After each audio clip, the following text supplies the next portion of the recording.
আজও কোটি কোটি মানুষের মনে কিছু প্রশ্ন ঘুরে বেড়ায়। মহাদেবের জন্ম কিভাবে হয়েছিল?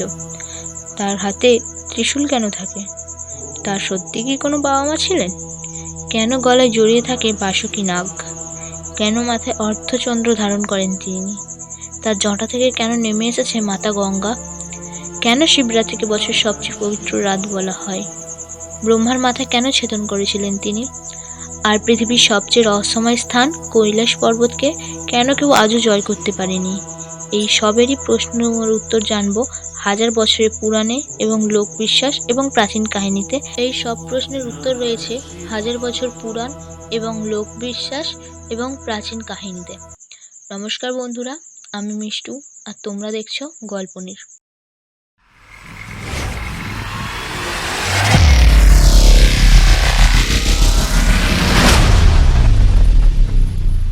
আজকের ভিডিওতে আমরা জানবো মহাদেবের উৎপত্তি থেকে শুরু করে তার জীবনের নানা রহস্যময় কথা। তবে এই কাহিনীগুলো মূলত হিন্দু পুরাণ ও প্রাচীন বিশ্বাসের ওপর ভিত্তি করে বলা হয়েছে, তাই ভিডিওটি শেষ পর্যন্ত দেখার অনুরোধ রইল।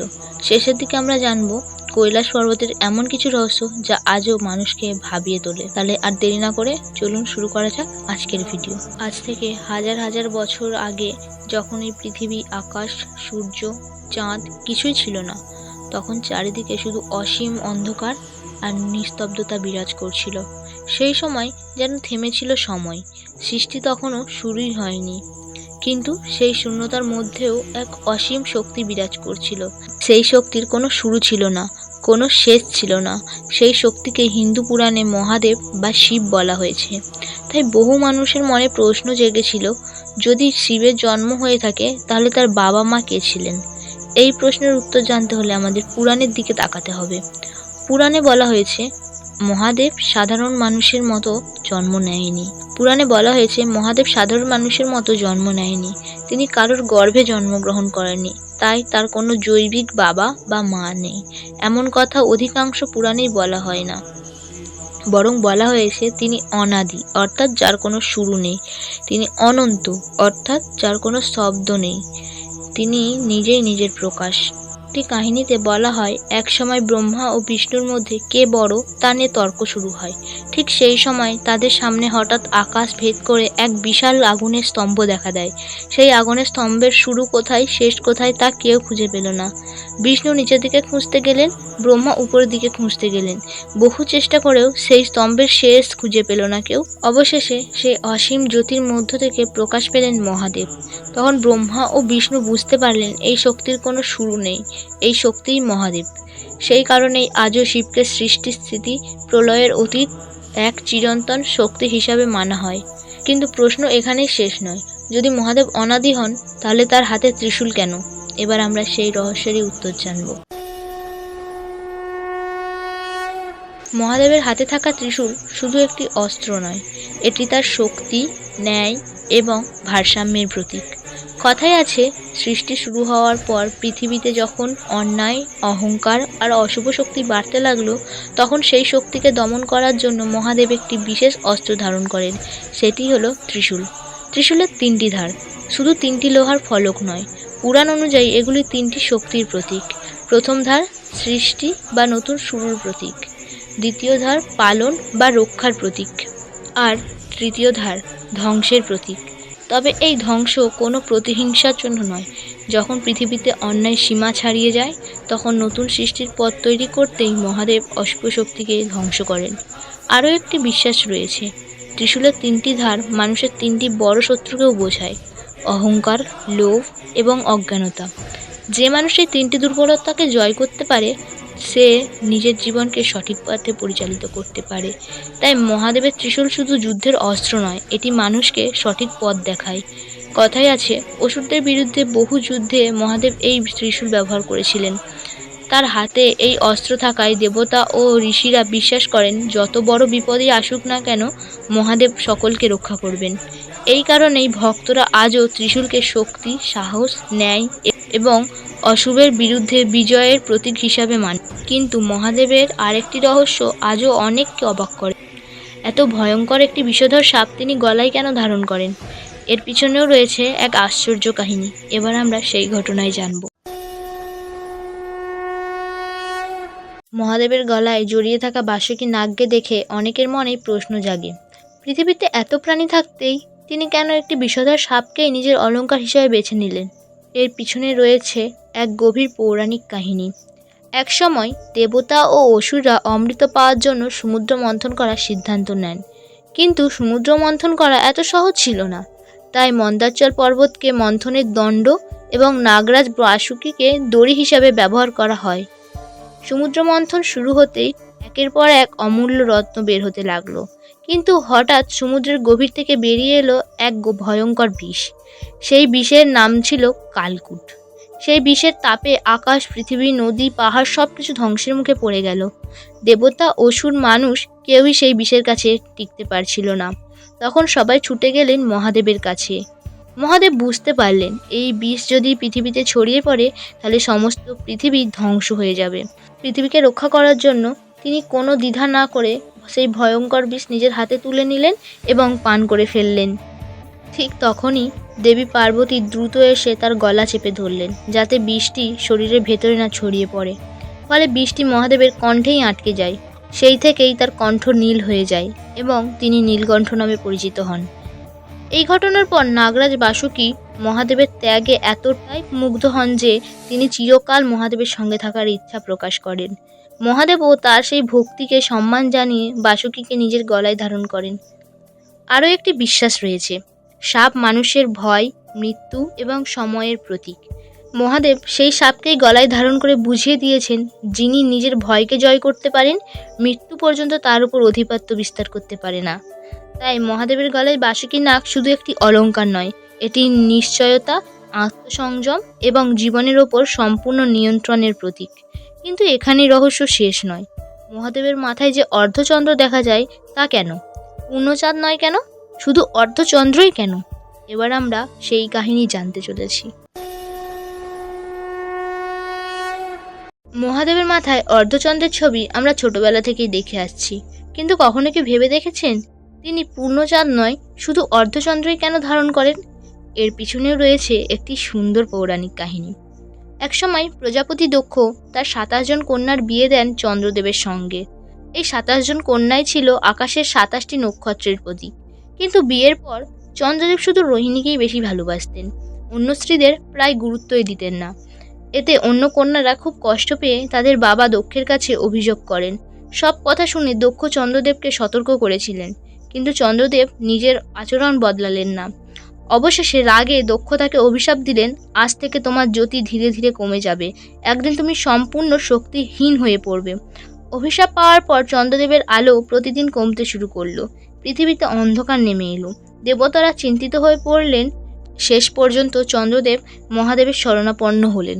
তিনি কঠোর তপস্যা করে মহাদেবকে সন্তুষ্ট করলেন এবং নিজের ভুল স্বীকার করলেন, ক্ষমা প্রার্থনা করলেন। মহাদেব তার ভক্তির প্রতি সন্তুষ্ট হয়ে বললেন, দক্ষের অভিশাপ পুরোপুরি বদলানো সম্ভব নয়, কিন্তু আমি তোমাকে এমন আশীর্বাদ দিচ্ছি, তুমি কখনো পুরোপুরি হারিয়ে যাবে না। একসময় তোমার জ্যোতি কমবে, আবার সময় হলে ধীরে ধীরে ফিরে আসবে। সেই থেকে চাঁদের ক্ষয় ও বৃদ্ধি শুরু হয়েছে বলে পুরাণে বিশ্বাস করা হয়। এরপর মহাদেব চন্দ্রদেবকে নিজের জটার ওপর স্থান দেন। সেই থেকেই তিনি চন্দ্রশেখর নামে পরিচিত হন। মহাদেবের মাথায় থাকা অর্ধচন্দ্র আমাদের আরেকটি বড় শিক্ষা দেয়, সময় সব সময় একরকম থাকে না। কখনো সুখ আসে, কখনো দুঃখ আসে, কখনো আমরা সফল হই, আবার কখনো আমরা ব্যর্থ হই। কিন্তু যেমন চাঁদ আবার পূর্ণ হয়ে ওঠে, ঠিক তেমনই মানুষের জীবনেও খারাপ সময় একদিন কেটে যায়। তাই মহাদেবের মাথায় অর্ধচন্দ্র শুধু একটি অলংকার নয়, এটি সময়ের পরিবর্তন, ধৈর্য এবং নতুন আশার প্রতীক। কিন্তু মহাদেবের আরেকটি রহস্য আজও কোটি কোটি মানুষকে ভাবায়। কেন সারা বিশ্বের মানুষ প্রতি বছর মহাশিবরাত্রিকে এত ভক্তি ও শ্রদ্ধার সঙ্গে পালন করেন? এই বিশেষ রাতের আসল রহস্য কী? এবার আমরা সেই কাহিনী জানব। মহাশিবরাত্রি শুধু একটি ধর্মীয় উৎসব নয়। হিন্দু পুরাণ অনুযায়ী এটি এমন একটি রাত যাকে মহাদেবের সবচেয়ে পবিত্র রাত বলে মনে করা হয়। কিন্তু প্রশ্ন হলো, এই একটি রাতের গুরুত্ব এত বেশি কেন? এই বিষয়ে পুরাণে একাধিক কাহিনী রয়েছে।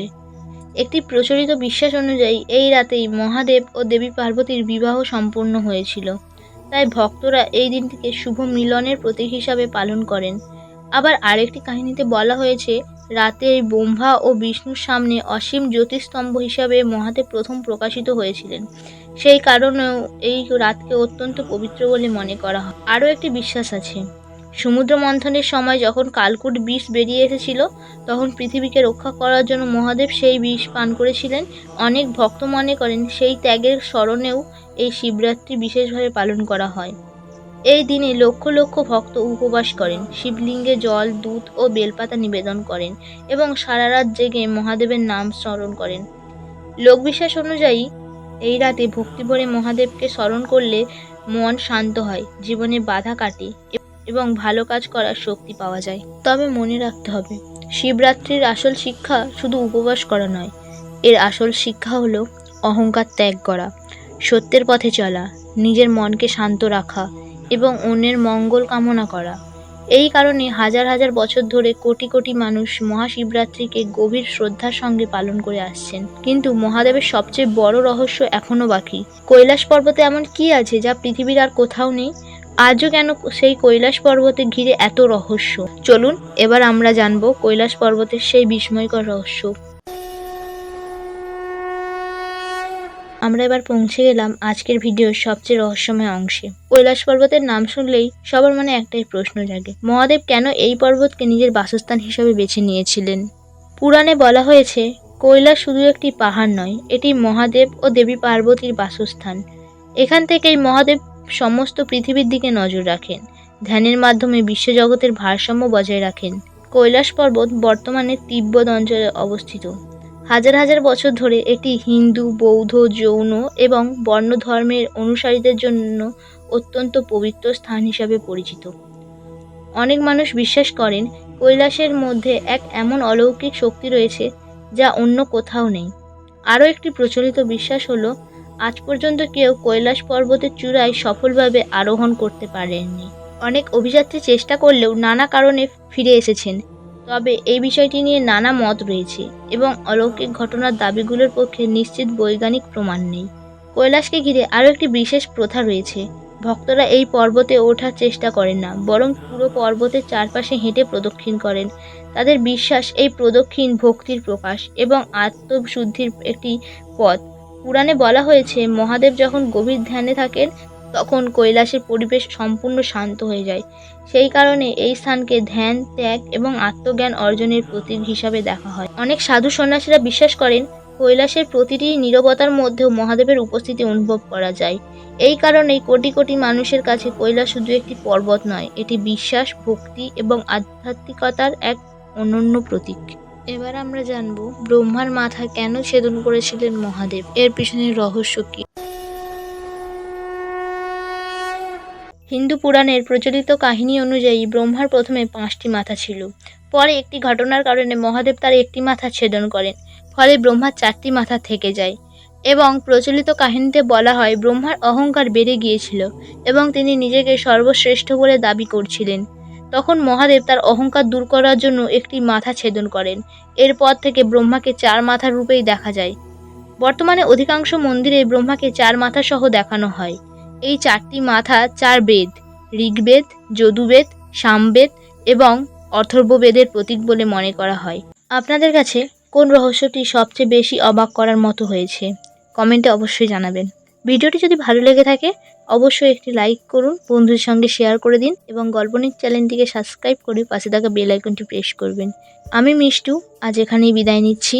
আবারও দেখা হবে নতুন একটি ভিডিওর সঙ্গে। ততক্ষণ ভালো থাকবেন, সুস্থ থাকবেন। ধন্যবাদ।